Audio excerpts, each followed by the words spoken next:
Eu vi essa semana uma notícia na internet que me deixou bem preocupado. É uma notícia que diz respeito a uma pesquisa feita por algumas universidades, entre elas Harvard, né? E também a Universidade de Sorbonne, na França, com o seguinte tema: as pessoas que oram vivem menos. E eu fiquei chocado com aquela pesquisa, aquela notícia, não é? E aí, quando eu fui ler a reportagem, eu me surpreendi, porque estava escrito assim, ó, vivem menos ansiosos, vivem menos mal-humorados. As pessoas que oram vivem menos nervosas, vivem menos estressadas, vivem menos tristes. Aí eu fiquei mais tranquilo, né? Quando eu vi o que essa notícia queria transmitir, que as pessoas que oram, e orar é falar com Deus, é conversar com Deus.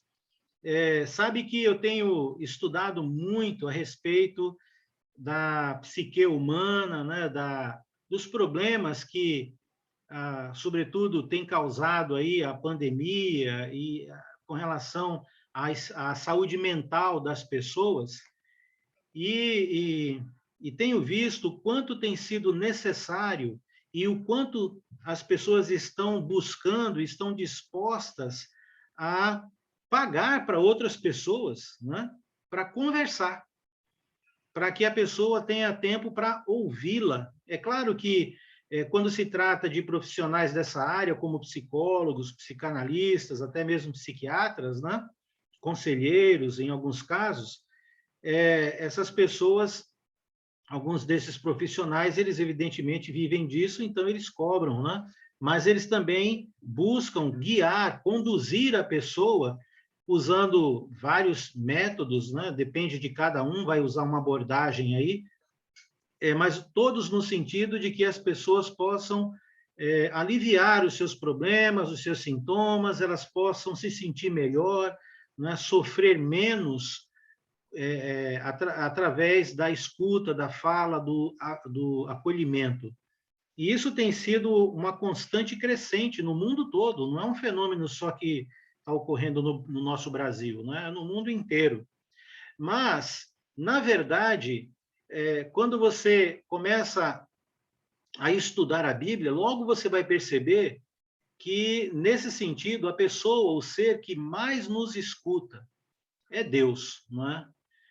E nós temos esse recurso de podermos conversar com Deus. Jesus, ele, no Sermão do Monte, falando sobre oração, ele dedicou uma parte para falar a respeito desse tema, e ele disse que quando nós fôssemos orar, por exemplo, ele falou da oração íntima, né? Aquela oração em que você se derrama diante do Senhor, que você conta tudo para ele. Ele disse: entra no seu quarto, não é? E seu pai que vem em secreto, ele vai te recompensar.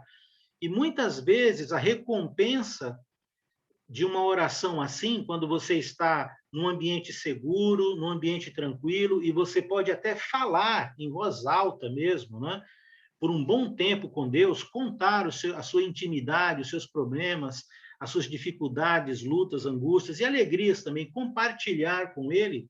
O texto bíblico diz que há uma promessa, não é? Jesus disse que há uma promessa envolvida na oração.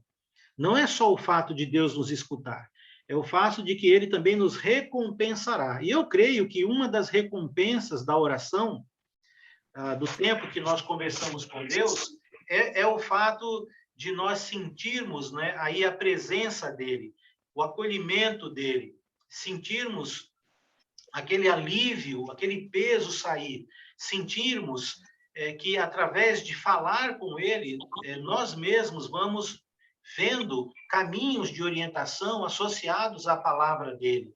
Então, os benefícios de orar, de falar com Deus, são benefícios maravilhosos, tremendo, né? Essa oração íntima, essa oração pessoal. Mas eu queria que você pegasse aí a sua Bíblia hoje e abrisse lá no Salmo 23. Provavelmente, um dos textos mais conhecidos de toda a Bíblia, e com certeza o salmo mais conhecido é o Salmo 23, né? A maioria das pessoas conhecem esse Salmo de Davi. E é interessante porque Davi, ele escreveu esse Salmo com base na experiência de vida dele e da experiência de vida dele com Deus. Ele vai usar aqui uma espécie de analogia que é a figura do pastor, da ovelha, e ele era um pastor de ovelhas, né? Ele conhece esse ambiente. E ele vai usar essa figura aplicando a questão de como se ele fosse a ovelha e Deus o seu pastor. Então, é um pensamento, um salmo, né? Pessoal, nesse sentido, da própria experiência do rei Davi, relatando esse relacionamento nestes moldes dele com Deus. E é um salmo muito inspirador. Então, neste salmo, olha só que coisa maravilhosa ele revela para a gente. O primeiro versículo, versículo 1, diz: O Senhor é o meu pastor e nada me faltará. Ele faz uma afirmação, é como se fosse um cabeçalho do salmo, né? O Senhor é o meu pastor. E então ele já está implicitamente dizendo que ele é ovelha. E ele está dizendo que ele aceita o Senhor como sendo o pastor da vida dele, da pessoa dele. E ele acrescenta: qual é a bênção? Nada me faltará. Davi está querendo já, nessa primeira frase introdutória do salmo dele, dizer que uma pessoa que tem o Senhor como se fosse o pastor da vida dela e ela se porta como ovelha, uma coisa é certa: nada, absolutamente nada faltará a ela. E este nada, a gente pode entender como um suprimento total da vida de uma pessoa. Nada faltará na vida física, material dela. Nada faltará na vida espiritual dela. Porque Deus, quando é pastor, ele promove aí as soluções para as nossas necessidades. Evidentemente, eu não estou querendo aqui dizer que quando uma pessoa fica doente, Deus tem a obrigação de curá-la, não é? E que nenhum de nós vamos morrer, porque isso não é verdade. Todos nós, se Jesus não voltar, vamos passar por isso como passaram os nossos antepassados, não é? Não é esse o ponto aqui. O que eu estou querendo dizer é, por exemplo, como é que Deus supre a vida física de um irmão, de uma irmã? Pela igreja. Jesus não diz que quando uma pessoa se torna cristão, ela ganha 100 vezes mais pai, mãe, irmãos. Então, no meio cristão, nós passamos dificuldade, mas nós não passamos necessidade. Por quê? Porque os irmãos acolhem, não é? Eu já vi, tanto já pude ter a bênção de ajudar e de dar, como também de receber, de alguma forma, apoio, não é? Então, quer seja na área financeira, né, com remédios, na área física, na área emocional, na área espiritual, o Senhor, ele não deixa que nada falte aos seus filhos. Às vezes, tem uns filhos meio envergonhados, né, que meio tímido, que não se expressa, não fala que está passando por uma necessidade, ou não comunica com os outros, mas, assim, no geral, né, sempre o Senhor, ele proporciona para que nada falte aos seus filhos. E ele vai usar os próprios filhos, os irmãos, para um suprir ao outro também nesse processo. Então, dito isto, com relação ao início do Salmo 23, nos versículos aí, olha, 2 até o início do versículo 3, olha que interessante. Ele, que é o Senhor aqui, né? Ele me faz repousar em pastos verdejantes, leva-me para junto das águas de descanso, refrigera a minha alma. O que o Senhor proporciona aqui? Ele proporciona alimento. Então, se uma ovelha, com relação ao pastor, nessa relação, ela precisa do quê? O que uma ovelha precisa para estar bem, bem cuidada? E a primeira coisa que relata aqui é que ele, como pastor, Deus nos provê alimento. né? E você pode entender aqui alimento do ponto de vista físico, se quiser, mas do ponto de vista espiritual, sem dúvida nenhuma. O Senhor, ele nos proporciona, ele cuida de nós. E, na verdade, esse desafio também é visto para todas as congregações, no sentido de que os guias da igreja também fazem isso com a igreja. Os irmãos também devem fazer isso entre si, não é?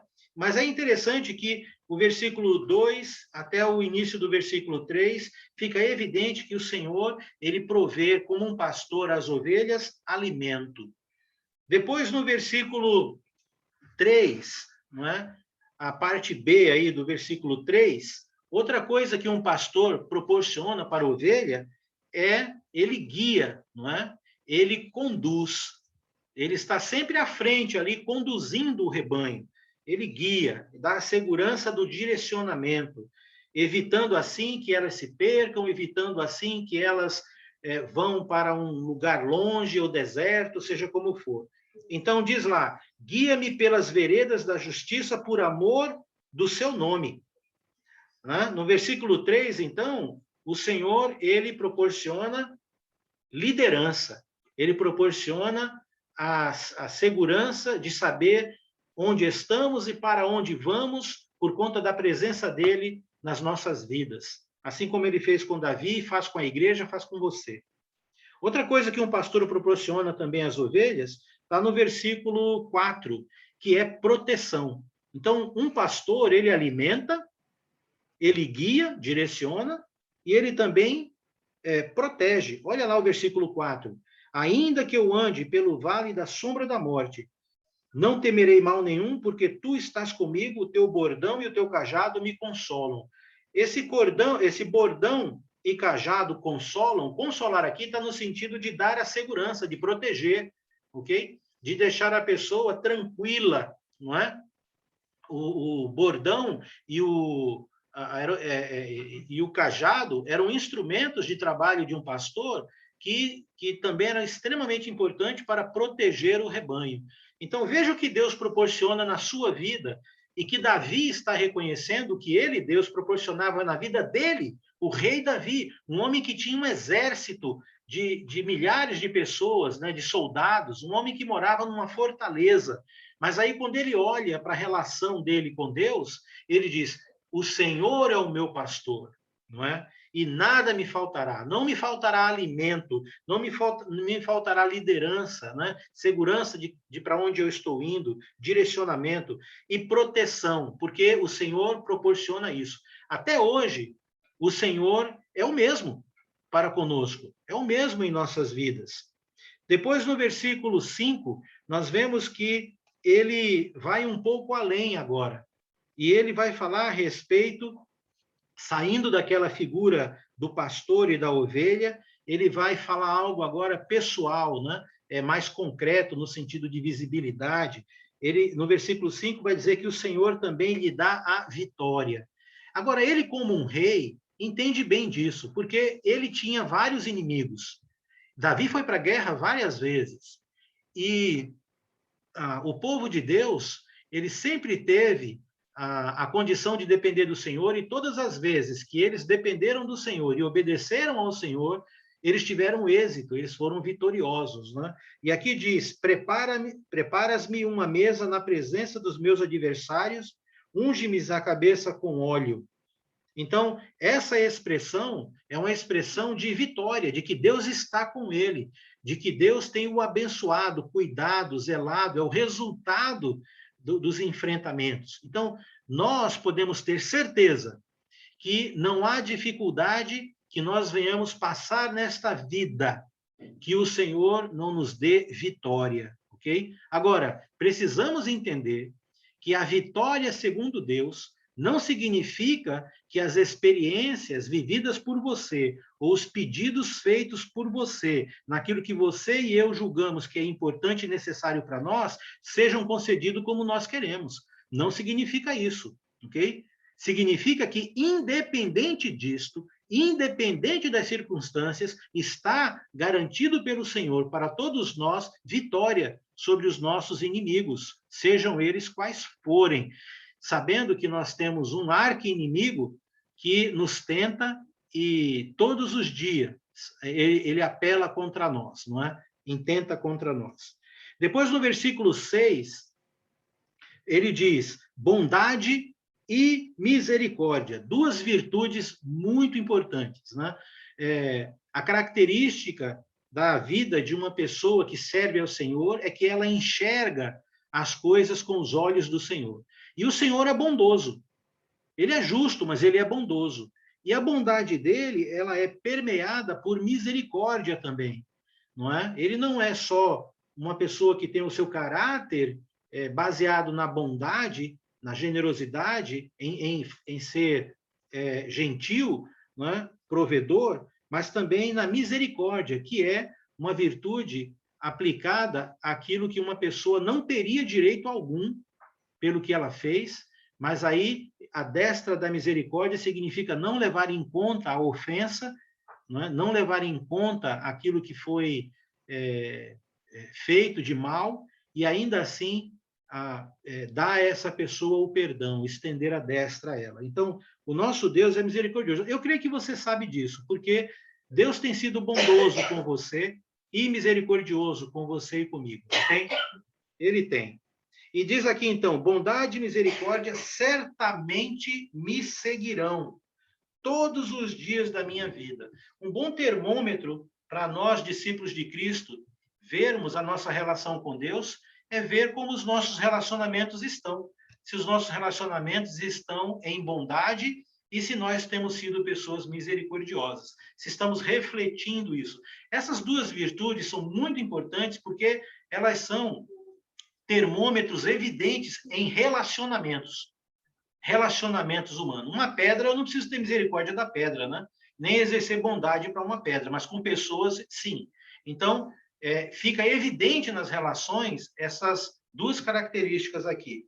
E aí, finalmente, ele diz, e habitarei na casa do Senhor para todo sempre. Ou seja, além da vitória, bênção e salvação. Então, é um salmo que traz uma complexidade tremenda sobre a relação do discípulo com o seu Senhor. O Senhor é o nosso pastor, ele alimenta, guia, protege, ele nos concede vitória, e a bênção dele estará sempre conosco, e assim seremos salvos, estaremos sempre com ele. É um resumo. Mas, sabe, a gente pode ver como isso funciona de forma eficiente, verdadeira, na vida de Jesus. E vamos pegar um trecho da vida de Jesus para ver se isso acontece mesmo. Então, agora faça uma viagem comigo aí no texto bíblico e vá até Mateus capítulo 26. Evangelho de Mateus, capítulo 26. Ok? Mateus 26. Esse texto também é muito famoso, que é quando Jesus foi orar no Getsemane, não é? Getsemane é uma palavra que, traduzida para o português, significa jardim da prensa, não é? A suposição é que aquele jardim, que era de olivas, né, de olivais, ele tinha uma prensa ali, e onde se prensava as azeitonas para se fazer azeite. Então, Getsemane significa jardim da prensa. Jesus era um dos lugares que Jesus frequentava, e aqui diz que ele foi orar lá. Provavelmente ele já tinha ido outras vezes orar. E esta oração, ela é revestida de uma singularidade, de uma especialidade tremenda, porque é a oração que Jesus faz antes dele começar o sofrimento dele ser preso. Jesus está naquela última semana dele, últimos dias de vida, ele sabe disso, ele vai ser preso daqui a pouco, ele está no limite no limite da concepção do que é ser humano, ele sabe que vai sofrer, ele sabe que vai ter muita dor ali, angústia, tristeza, e o texto revela isso para a gente, né? Ele leva alguns discípulos com ele para orar, e olha só que interessante, a oração apareceu aqui, né? Jesus está no momento mais antecedendo o momento, já é ali, né? Aquele bloco da ansiedade, da expectativa, de tudo que está para acontecer ali na vida dele, no final da vida dele, ele está entrando neste momento crucial, né? E essa palavra crucial vem de cruz mesmo, literalmente, da agonia, não é? Ele leva alguns discípulos para o quê? Para orar, para conversar com quem? Com o pastor dele, com o pai dele, que é o mesmo pai seu, nosso, né? Pai. Então, diz lá no versículo 38 de Mateus capítulo 26 o seguinte: então Jesus disse aos seus discípulos, olha só que fala terrível, olha que fala pesada, não é? A minha alma está profundamente triste até a morte. Ficai aqui e vigiai comigo. Você já pensou? Eu posso até entender quando você diz isso. Eu posso até entender quando eu penso dessa forma, mas dá para você conceber o Filho de Deus, Jesus, chegar para as pessoas e dizerem: a minha alma está triste, angustiada profundamente até a morte? Jesus está aqui, a gente poderia dizer que são palavras que descrevem uma depressão, que descrevem uma angústia, que descrevem um sofrimento, né? Eu diria quase que beirando ali o desespero. A humanidade de Jesus, a fragilidade dele fica evidente. Ter medo, e Jesus aqui teve, ter medo não é pecado. O pânico, a paralisação causada pelo medo, sim. Mas Jesus aqui está experimentando sentimentos que provavelmente antes ele ainda não havia sentido, porque ele sabe que vai morrer, né, fisicamente, e vai sofrer aqui. E aí ele diz isso: eu estou profundamente angustiado, triste até a morte. E aí o que Jesus fez? O que Jesus fez nos momentos mais difíceis da vida dele que a gente pode aprender aqui? Primeiro, Jesus estava com pessoas. Ele estava com alguns amigos, não é? Nunca é bom a gente ficar tão isolado, sabe? Nunca é bom. Lembra, o Senhor é o meu pastor e nada me faltará? Às vezes, quando nós estamos passando por momentos de dor, de sofrimento, nós temos uma leve tendência a nos isolar. Isso até, de certa forma, pode ser bom, mas não pode durar muito tempo, porque o isolamento prolongado, longo na vida de uma pessoa, pode trazer complicações espirituais, físicas e mentais severas, não é? Severas. E Jesus, ele buscou ter pessoas com ele. E disse aqui também: ficai e vigiai comigo. Sabe que quando nós estamos em momentos assim, uma das coisas que nos fogem é essa questão da atenção, porque a gente fica com um foco tão intenso naquele problema, naquela situação, que ficamos vulneráveis, né, em outras áreas, vulneráveis. E Jesus está com alguns amigos aqui e ele convida esses amigos para vigiar. Às vezes, quando nós estamos em situações de crise, de sofrimento, não é? E aquela confusão, nós precisamos de pessoas nos dando uma retaguarda. Nós precisamos de pessoas nos cobrindo, pessoas que nos amam, pessoas que podem nos apoiar, nos sustentar, nos dar suporte. E isto Deus provê. Isso vem de Deus. A igreja, a irmandade, os amigos em Cristo são as pessoas mais deveriam ser as pessoas mais indicadas para esses momentos de sofrimento, de dor, de dificuldade, quando nós realmente precisamos de uma direção, precisamos estar preparados, fortes, precisamos estar seguros, não é? Aquilo que a gente viu no Salmo 23. E o Senhor, ele proporciona muitas vezes isso destas maneiras que eu estou falando aqui. E aí no versículo 39, então, tem a primeira parte, a primeira oração que Jesus fez. Ele orou 3 vezes aí. A primeira diz assim: adiantando-se um pouco, prostrou-se sobre o seu rosto, orando e dizendo.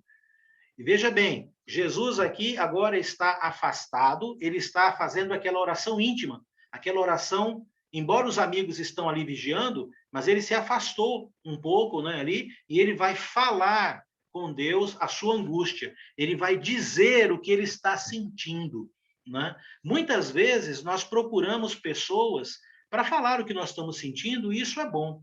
Isso é bom. Mas deveríamos exercitar que antes até de falar com pessoas, nós falássemos com Deus. Como Jesus aqui colocou: olha, eu não estou bem e tal, mas eu vou falar com Deus. E você abrir especificamente o que você está passando com Deus, como Jesus fez. E ele orou dizendo: Pai, para quem ele está buscando ajuda? Ao Pai dele, a Deus, ao seu pastor supremo.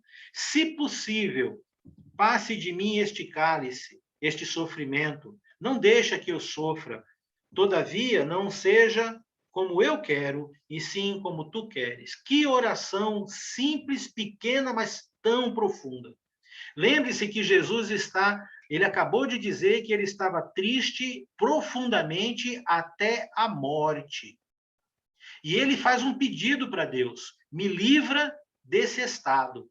Quando você está mal, está ruim, está assim angustiado, você não ora para Deus pedindo para que isso seja tirado, para que passe?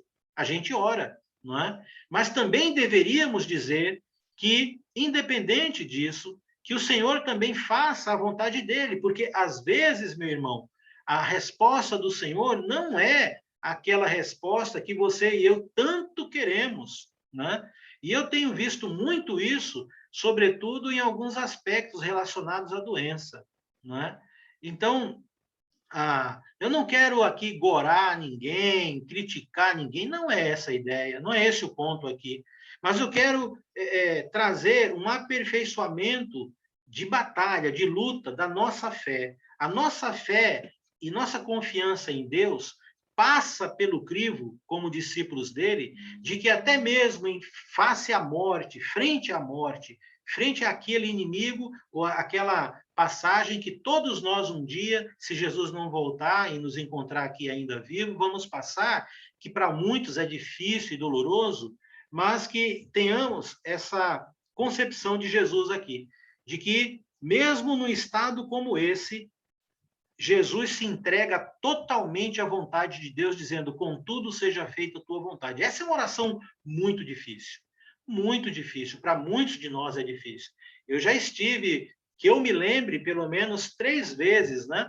Bem na frente da morte. Bem assim, pertinho dela mesmo, né? E não é fácil, é muito difícil. A gente pensa na vida inteira e tudo, é muito complexo isso.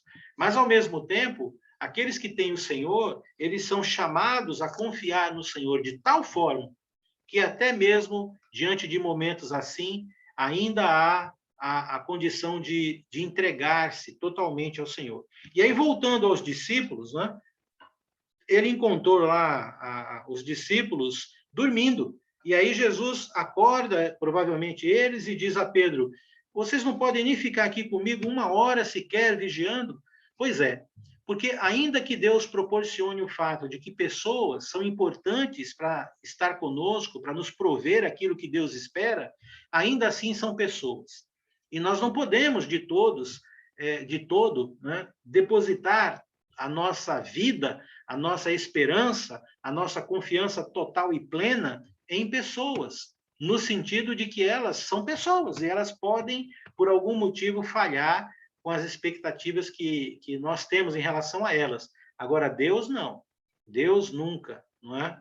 E aí, Jesus volta, versículo 42, a segunda vez para orar, e ele ora de novo, né?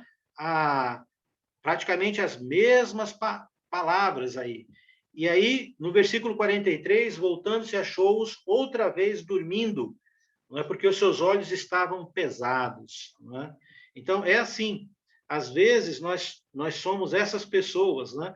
Nós não temos a condição de ajudar mesmo alguém na altura ou na necessidade que ela tem, e isso ainda assim não é um empecilho, porque o Senhor ele está provendo, está conosco. E aí, versículo 44 diz: deixando-os novamente, foi orar pela terceira vez, repetindo as mesmas palavras. Então, versículo 45, voltou para os discípulos e lhes disse: ainda dormis e repousais, eis que é chegada a hora e o Filho do Homem está sendo entregue nas mãos de pecadores. Levantai-vos, vamos, eis que o traidor se aproxima. Esse texto é um texto muito significativo para o que nós estamos falando. Começamos falando sobre oração e tudo, né? Que uma vida menos atribulada, menos angustiada, menos ansiedade. Então, Jesus, ele estava num dos piores, ou se não o pior momento, entrando no pior momento de sua vida. E o que foi que Jesus fez? Jesus tratou o seu pai como aquele pastor que Davi havia dito. Quando Jesus busca a presença de Deus e ele coloca nas mãos de Deus a sua vida, ele está agindo como esta ovelha. E não é à toa que ele é chamado de o Cordeiro de Deus. O Cordeiro de Deus. Porque a maneira como Jesus lidou com todas as coisas na vida dele, e ainda assim estava apto para ser o sacrifício em nome de toda a humanidade, como um cordeiro pascal, como um cordeiro que ia passar por holocausto, não é? Ele foi sem defeito. Na lei do Antigo Testamento, o cordeiro, que é o macho da ovelha, ele não podia ser defeituoso, ele tinha que ser perfeito, ele tinha que estar qualificado, ele era examinado para poder servir como um sacrifício excelente para Deus. Jesus, como o Cordeiro de Deus, nós poderíamos dizer, puxa, ele estava angustiado até a morte, triste até a morte. Será que esse estado em que Jesus se encontrava o desabilitou, fez com que ele perdesse a condição de ser o cordeiro excelente, puro, santo, para ser oferecido como sacrifício ao Senhor? Bom, nós sabemos que não, não é? E sabe por que não? Porque para Jesus não havia nada que pudesse acontecer que Deus não estivesse no controle, no comando, embora as circunstâncias pudessem parecer desfavoráveis para ele. Mas ainda assim, ele considerava o seu pai, o seu pastor, a Deus, como aquele em quem ele podia confiar plenamente, entregando a sua vida a ele. Olha, meu irmão, minha irmã, eu sei que nós temos passado por situações bem difíceis, mas o Senhor ainda é o nosso pastor. Eu sei que às vezes nós podemos ficar desnorteados com coisas que não nos acontecem nesta vida, perda de um parente, enfim, muitas coisas podem acontecer, mas o Senhor ele está disposto ainda a nos guiar. Eu sei que às vezes parece que está faltando algo, a gente fica meio fraco, mas o Senhor está provendo o alimento. Às vezes parece que nós estamos desprotegidos, à mercê. Às vezes estamos recebendo ataques, né? Vindos de pessoas, ataques sobrenaturais, às vezes, né? Coisas acontecem de uma vez, várias coisas ruins acontecem com alguém, e parece um ataque mesmo, você percebe que é algo estranho, não é? Mas o nosso Deus ainda é aquele protetor que nos protege. Ele nos leva, nos cuida e nos alimenta. A vitória, ela, independente das circunstâncias, é nossa. O céu está garantido. A salvação, a vida eterna, é certa para os seus filhos. E a bondade e a misericórdia são marcas que todos nós devemos ter em nossas vidas, porque é isso que Deus tem exercido na nossa vida também. Assim como Jesus, depois de ter vindo dos céus, de ter sacrificado e feito tudo o que ele fez, enfrentado pessoas, pregado o bem, praticado a bondade e a misericórdia com as pessoas, nunca cometeu nenhum pecado. O que estava reservado para o final da vida dele aqui era algo que estarrecedor, que realmente quase abalou profundamente o nosso Senhor. Eu diria que abalou profundamente ele. Mas ainda assim, ele não pecou em nada porque ele confiou em Deus. Ele entregou ao Senhor. Então, todos nós que estivermos com o Senhor, pode ter certeza que nós estaremos seguros. Pode ter certeza. Então, que o Senhor cuide de sua vida, da sua mente, que você não se deixe abalar no sentido de perder a sua fé, lembrando do que Jesus passou, do que ele sofreu, e ainda assim confiou e entregou sua vida ao Senhor. Que Deus te guarde, meu irmão, minha irmã, que a sua vida seja uma bênção de misericórdia e de bondade para muita gente aí com você, tá certo? Vamos ter a oração e logo depois, em seguida, ter mais um cântico. Mene. Pai bondoso, Pai amado, queremos te agradecer pela palavra, uma palavra maravilhosa, uma palavra que nos traz um pouco de ensinamento, Pai. Um pouco não, né? Muito sobre os teus ensinamentos, onde o Senhor sempre será a lâmpada para os nossos pés, o Senhor será o nosso refúgio, o Senhor será sempre o nosso guia, o nosso pastor, sempre nos trazendo o nosso alimento, seja o alimento espiritual, o alimento que alimenta o nosso corpo. E temos, sim, Pai, que sempre entregar as nossas angústias, os nossos anseios, sempre colocando, francamente, Pai, dentro do nosso quarto, de forma transparente, entregando esses nossos anseios em Teu nome, Pai.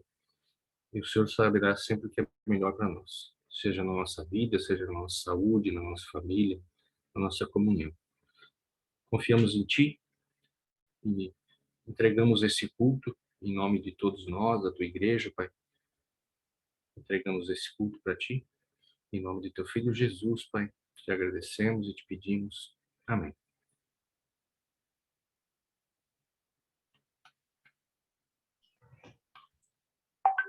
Amém. Seja onde for, eu louvo cada vez mais, eu louvo, pois o seu amor rodeia-me como um mar. Eu louvo o nome de Jesus, sim, o nome de Jesus, e no nome de Jesus liberto estou. Seja onde for, eu louvo cada vez mais, eu louvo, pois o seu amor rodeia-me como um mar. Eu louvo o nome de Jesus, sim, o nome de Jesus, e no nome de Jesus liberto estou. Amém.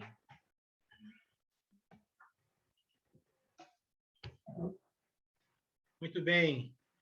Que bênção, né? Que bom. Glória a Deus por isso. Mas antes de alguns pedidos de oração, ou se você quiser contar alguma bênção também, né? Algum testemunho, fique à vontade. Mas antes de irmos para isso, eu tenho alguns avisos aqui. Para os irmãos aqui de Florianópolis e aqueles que quiserem, né, fazer uma viagem para almoçar, então não tem problema. Domingo que vem, dia 17/10, às 12 horas, meio-dia, vai ser aqui no condomínio onde eu moro. O pessoal daqui da igreja, os irmãos aqui da igreja em Florianópolis, eu vou postar novamente o endereço algumas vezes nessa semana, para que você tenha, e as informações, né? O que a gente tem pedido apenas é o seguinte, é que quem vier, traga uma carne, um frango, uma mistura, a gente fala, né? É suficiente para a sua família e um pouquinho mais. Porque aí todos nós podemos dar uma bicadinha na do outro ali, né? E também comer e tal. Então, o restante você não precisa se preocupar, tá ok? É só você chegar aqui. Então, você pode trazer ali uma carne cozida com molho, um frango assado, um frango ao molho, enfim, um prato aí. Não precisa trazer muito, não. Traga para você e um pouquinho mais aí, porque dá tranquilo, tá? Mas bebida e salada, sobremesa, esses demais detalhes aqui, fique tranquilo que a gente já vai providenciar aqui, tá? Nós também vamos providenciar aí todo o aparato para que estejamos seguros, né? De distanciamento, álcool em gel e assim por diante. Então, tranquilo. Venha com máscara. Se você estiver com algum sintoma de gripe, né, ou passando um pouco mal, teve contato com alguém que você soube que estava com Covid ou algo assim, então fica para a próxima, tá? aí você não venha, por favor, tá bom? Após o almoço, nós vamos ter ali, como de vez em quando, a gente sempre faz, não é isso? Nós vamos ter umas horinhas ali, uma horinha e meia, 2 horinhas, ou que seja, de jogos de mesa. Então, se você tem jogos de mesa, alguns jogos de mesa, a gente tem vários aqui, então a gente faz aquelas brincadeiras bem legais, vai ter uns sorteios também e tal. Então, vamos ter um momento de descontração, de brincadeira, de comunhão ali entre nós, tá ok? Então, venha para nós celebrarmos a comunhão. Claro que nós vamos ter uma oração e uma pequena palavra, mas o objetivo é sentarmos à mesa, desfrutarmos da comunhão, darmos risada juntos, né? E podermos se divertir um pouco também ali, ok? Então, venha preparado aí e traga, se você tem algum jogo de mesa, você pode trazer. Também, como disse o nosso irmão Henrique, nós estamos aí avaliando ainda, vamos conversar um pouco com alguns irmãos, mas a ideia é voltarmos a nos reunir, provavelmente aí em meados de novembro, né, do próximo mês. O local que nós temos por agora, pode ser, ainda estamos pesquisando, né, mas é a sala de um hotel, né? Aqui, para quem conhece, aqui em Florianópolis, fica na Santos Saraiva, bem ao lado ali do Sesc, ok? Tem o Sesc, tem o Bombeiro ali no Estreito, né? O quartel do Bombeiro, um posto de gasolina. Ali na Santos Saraiva, ela só desce sentido litoral, né? Sentido beira-mar. Então, logo ali, 3 números antes do Sesc, tem um hotel chamado Brugman, Hotel Brugman. Ele tem estacionamento amplo para todo mundo lá dentro, vir de carro. Saiu do estacionamento, já entra direto ali, tem o salão, né? E aí é rápido também para ir embora, tranquilo. Então, temos lá 2 salões, um menor e um maior à nossa disposição, dependendo do número de pessoas.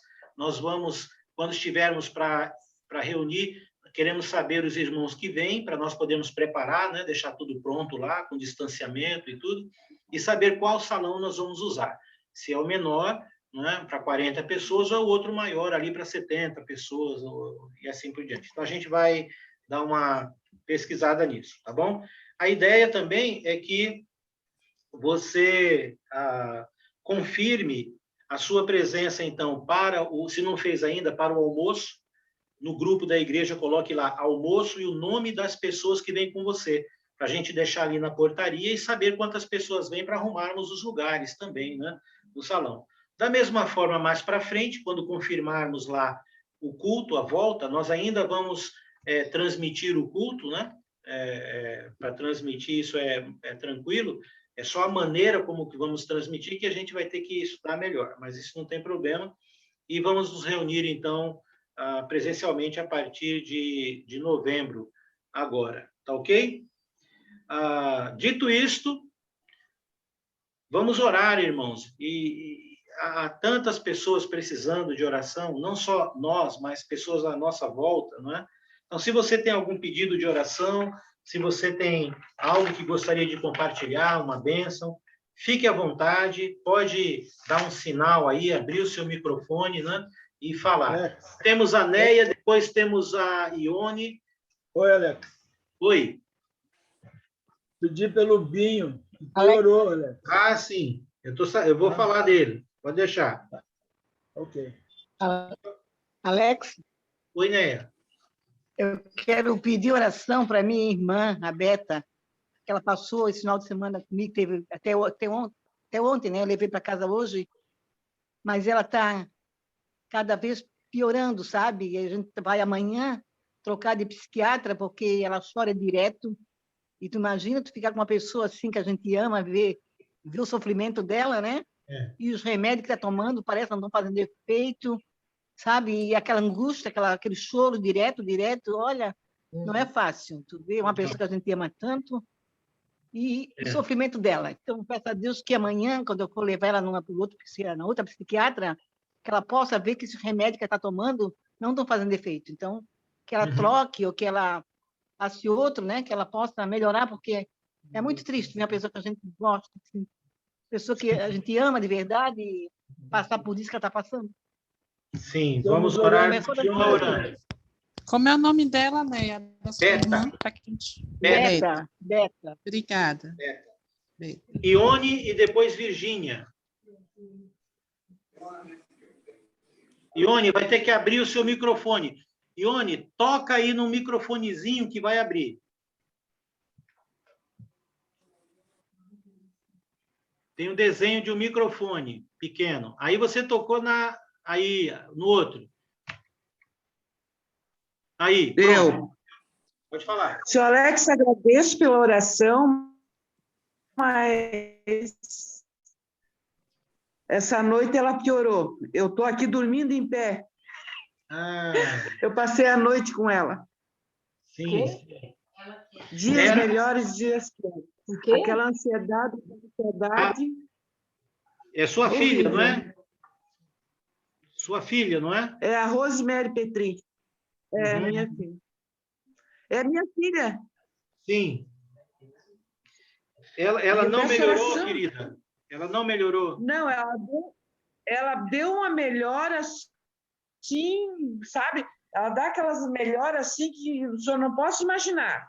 Não demora, ela dá aquelas loucura. É, O senhor entende? Aquelas loucura. eu entendo. É a bipolaridade, não é? Não é fácil. É. Vamos continuar orando, então, pela Rosemary Petri, que é a filha da nossa irmã Ione, não é? Pela luta que ela tem tido aí com a saúde mental dela. Estaremos orando sim. Então, tá. Virgínia, depois Janete. Eu peço perdão e vou me retirar agora. Boa noite, meus irmãos de Cristo. Vai em Mas paz. eu preciso dormir. Tá certo, vai em paz. Preciso Boa dormir. noite. Boa Descansa, noite. irmã. Deus abençoe. Vai em paz. Boa noite. Boa noite. Boa Virgínia. noite. Boa noite. Eu gostaria de agradecer. Está aberto já meu áudio, né? Agradecer a Deus pela reunião que nós tivemos ontem de jovens, né? Que foi o irmão Walter Lapa que trouxe uma mensagem sobre depressão, e hoje foi de encontro também ao que foi falado ontem, sempre complementando com a palavra do Senhor. Realmente foi uma bênção. Agradecer a Deus pelos cuidados dele, agradecer também pelo Colheita Brasil, né, pelo envolvimento das irmãs, dos irmãos nesse trabalho maravilhoso, que eu tenho me envolvido assim muitíssimo. Eu sou grata, porque isso motiva a minha vida, motiva a minha vida espiritual, e ajuda as irmãs também a estar consciente do que é realmente o Colheita Brasil. Isso tem sido uma bênção na minha vida e na vida das minhas filhas, porque elas acabam ajudando também, né? E acabam envolvendo a minha filha que não é cristã.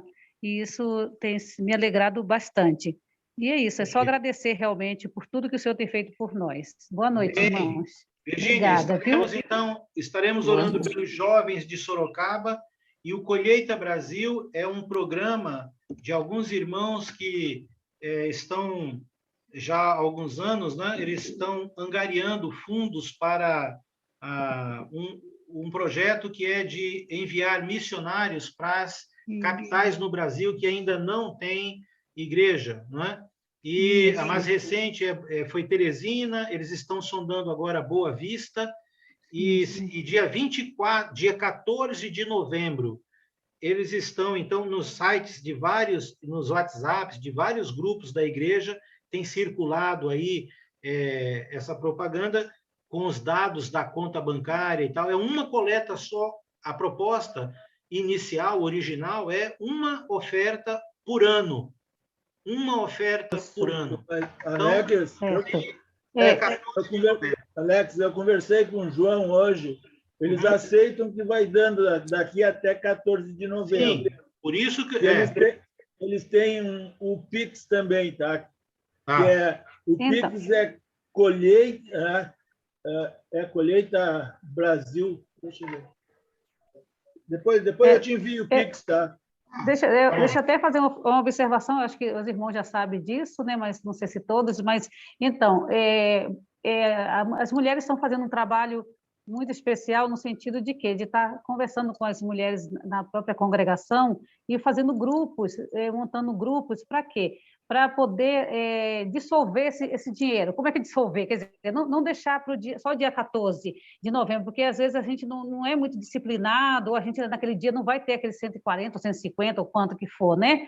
E aí a gente tem feito esse trabalho de grupos de mulheres, ou de homens também, que às vezes tem casais que entram também, de estar fazendo essa oferta mensalmente, independente da oferta que a gente já dá, claro, para a igreja local, que isso é muito importante, não misturar as coisas, né? E quem pode também. Obrigada pela atenção, obrigada por ter me ajudado, viu? Obrigada. Mas era isso mesmo que eu estava falando, né? Que originalmente era uma oferta só por ano de R$ 150. No entanto, quem puder e quiser diluir, ou quem quiser ofertar qualquer valor por mês, é só pegar o Pix lá, os dados e ficar à vontade. Mas, originalmente, seria a ideia até de você juntar para fazer num dia só. Mas cada um aí coordena do seu jeito, ok? Janete, querida, você. Depois o Edilson. Oi, Alex. Então, eu queria reforçar, né, o pedido de oração para minha tia Beta. Ela realmente é uma pessoa maravilhosa, que a gente ama muito. E falar para a tia Né que a gente está orando muito, sim, por ela.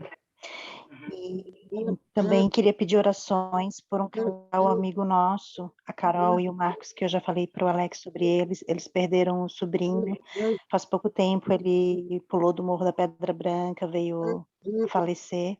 Suicídio, e hoje nós almoçamos com eles, eles ainda estão muito, né, com tudo isso. Então a gente queria pedir oração para que possam superar tudo isso.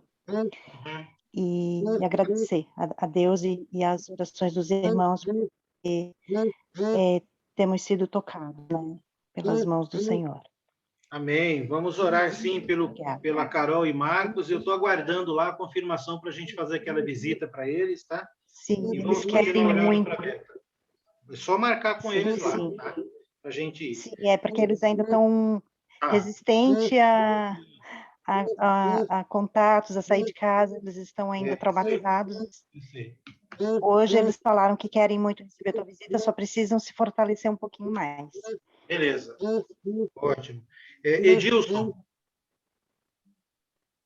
Oi, Alex. A Luciane me perguntou aqui, né? Eu estou conversando com a Alex. É sobre o nosso almoço. Ela tem um casal de amigos, se poderia levar, seria viável levar, ou deixar para o próximo? Pode levar? Pode, não tem problema, não. Pode sim. Né?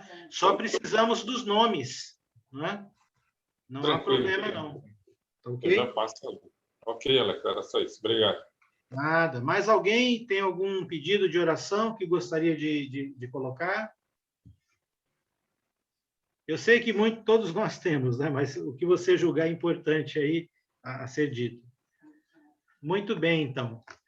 Que Deus abençoe aí, Ricardo, Simone, a Queca também, que Deus abençoe a sua vida aí, Queca, bom ter aqui conosco. Lúcio também está aqui, que Deus abençoe. Obrigada.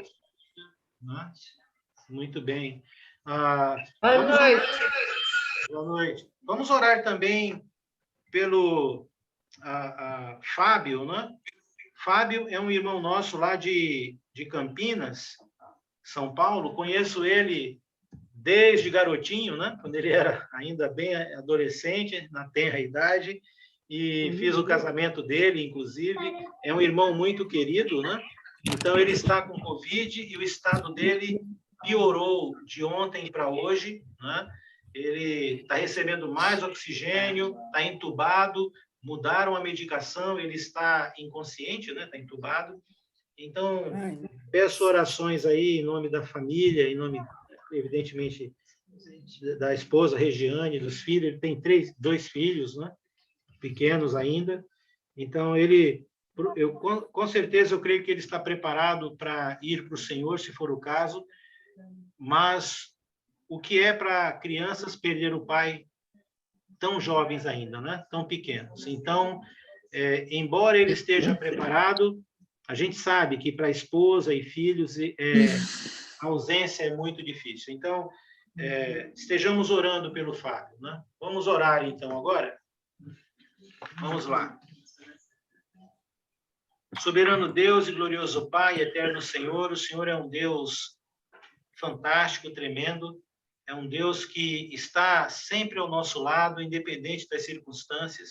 E se nós, Pai, prestarmos bastante atenção, vamos ver o Senhor agindo sempre. Que o Senhor seja o nosso pastor, que o Senhor seja o nosso Pai, e que nós sejamos as ovelhas e teus filhos. Queremos, Pai, colocar diante do Senhor os pedidos que foram feitos aqui, Pai. Sobretudo os pedidos de saúde, saúde mental, saúde física, saúde espiritual.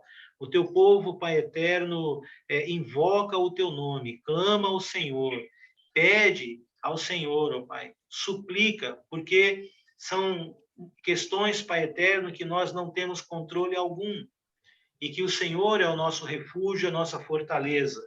Então, Pai, como Jesus, nós entregamos em tuas mãos estas vidas, assim como também entregamos as nossas vidas, para que seja feita a tua vontade. Mas, Pai, o Senhor conhece a nossa vontade, e se for de acordo com o que o Senhor espera, que assim seja, Pai. Restabeleça, Pai eterno, a saúde mental, física desses irmãos. Esteja, Pai eterno, com aquelas pessoas que estão se aproximando para conhecer a tua palavra. São muitas pessoas, Pai eterno, com sede, com vontade, Pai eterno, de ser liberto, de conhecer a Cristo na simplicidade do Evangelho. Nos ajuda, Pai eterno, a sermos uma bênção de bondade e de misericórdia do Senhor na vida dessas pessoas. Em nome de Jesus, nós te oramos e te pedimos uma noite de sono e descanso reparador. Por meio dele, amém, Senhor. Amém. Deus abençoe. Oi, Mary. Que Deus te abençoe também, querida. Deus guarde você. Obrigado, Alex. Maravilhosa mensagem. Deus para todos. Aê! Boa noite a todos. Muito obrigada pela mensagem, gente. Obrigada pelo convite. Tchau para vocês. Tchau, Virgínia. Beijo. Tchau, querida. Tchau, Sérgio. Alex. Tchau, gente. Tchau, tchau. Que bom. Tchau, boa noite. Tchau. Tchau para Um todos. abraço no beco aí, viu, Queca? Tá bom, obrigada. Obrigada, Alex. Oi, Boa noite. Raquel. Beijão. Oi. Oi, Rita. Rita Lely, querida. Fiquei muito emocionada com a notícia do Fábio. Não sabia, Alex. Pois é. Mas vou ligar amanhã. Vou ligar para a Sinira. Vou ligar, vou conversar. Fiquei muito emocionada. Seu Alex, seu Oi. Alex, seu Alex, Oi. é a Sandra.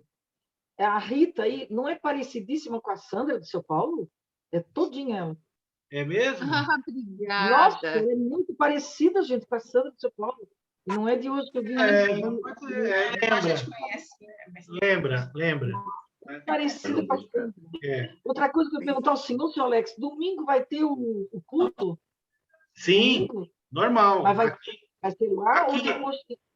Não, Vai o ser culto aí? é às 18 horas. O almoço, contudo, a gente espera estarmos aí terminando até entre 3h30, 4 horas no máximo.